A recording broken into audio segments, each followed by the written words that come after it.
What's going on, everybody, and welcome back to another quick Solana update. Now, I wanted to give you just a quick update because what I am seeing from Solana is something that I believe is trapping a good bit of people, and I don't want you to fall into these little BS traps that Solana's price is going to set for you as we do move forward. So with that said, let's just go over quickly what this is and how you can avoid it so that you can stay as prepared as possible. So let's not waste any more time at all. So looking at Solana quickly here, what we can see is that Solana's price is in the pullback phase that we did figure was going to happen.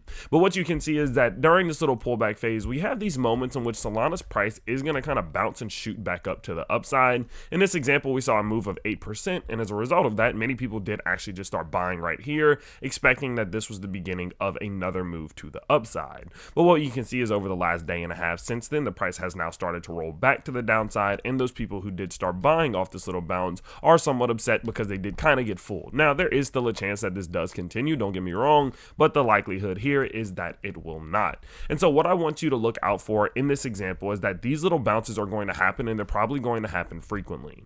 The reason why I believe that they're going to happen frequently is simply the fact that as we do see Solana's price coming back towards all of these key levels of support, this key level of liquidity, these trend lines, this level of liquidity, of course, the ascending level of support, all of these levels are going to provide liquidity, right? There's going to be people that are going to be willing to buy all throughout this little level between $22 and $16. And as a result of that, we're going to see these moments in which once one person starts buying, a bunch of people buy. Then one person starts buying and a bunch of people buy. And it's going to cause these little moments in which the price just absolutely shoots back up to the upside out of nowhere, okay?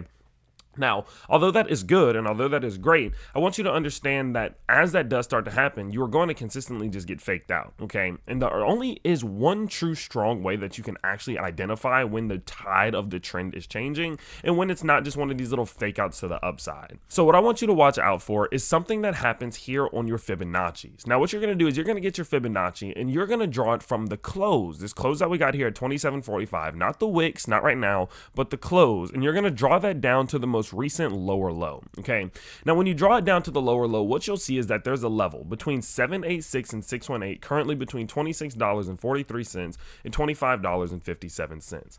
This level is your door. This level is your indicator of whether or not these little fake outs are actually of substance or if they are just a fake out.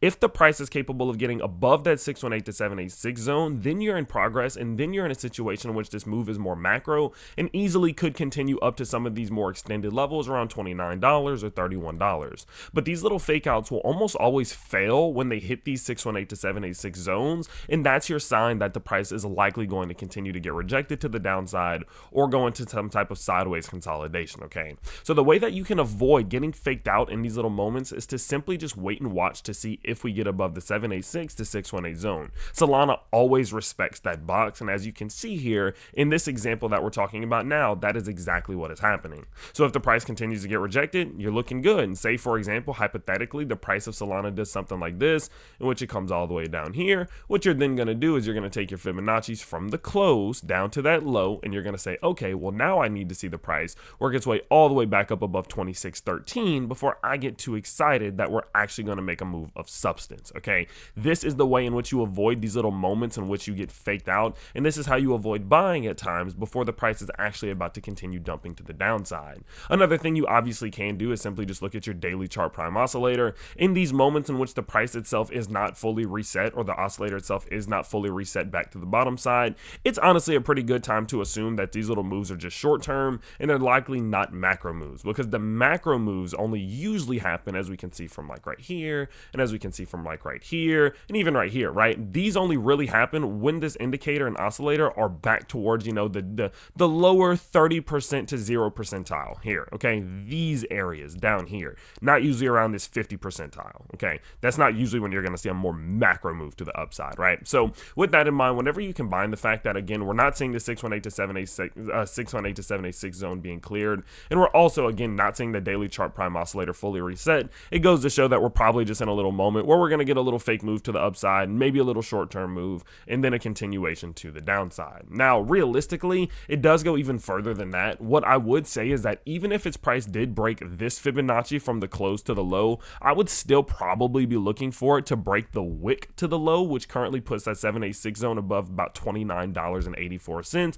But in the short term, that's not really my concern, because at that point, if we do get up here, we are now looking to probably put in a more macro higher high, but that would just be a further confirmation for another day. Okay, but in the short term, the main focus that you need to pay attention to is this little short term 618 to 786 box. That is your indicator of whether or not this move is actually a real move, and that's what I would be basing my purchases or my sales off of. Okay, so with that in mind, I do believe that this move we're seeing right now will likely get rejected further to the downside. Maybe look to try to put in some type of double bottom and then a continuation, or just a continuation past that to retest some of these lower levels. So do stay tuned as I do continue to update you as this all does play out. But I wanted to just give you a quick update. It's kind of like a little cheat sheet or a little trick in which you can use to avoid some of these little traps that Solana will set. So with that said, of course, I hope you guys did enjoy this quick update. And if you do want to see whenever I am purchasing things like Solana, make sure you check out my Patreon down below. Just this morning, I did buy some Bitcoin, Ethereum, ADA, Solana, and XRP. It totaled out to $1,750. So I will always update you when I do make my purchases in there. But with that said, again, I hope you guys did enjoy, and I will see you all next time. Peace out, everybody.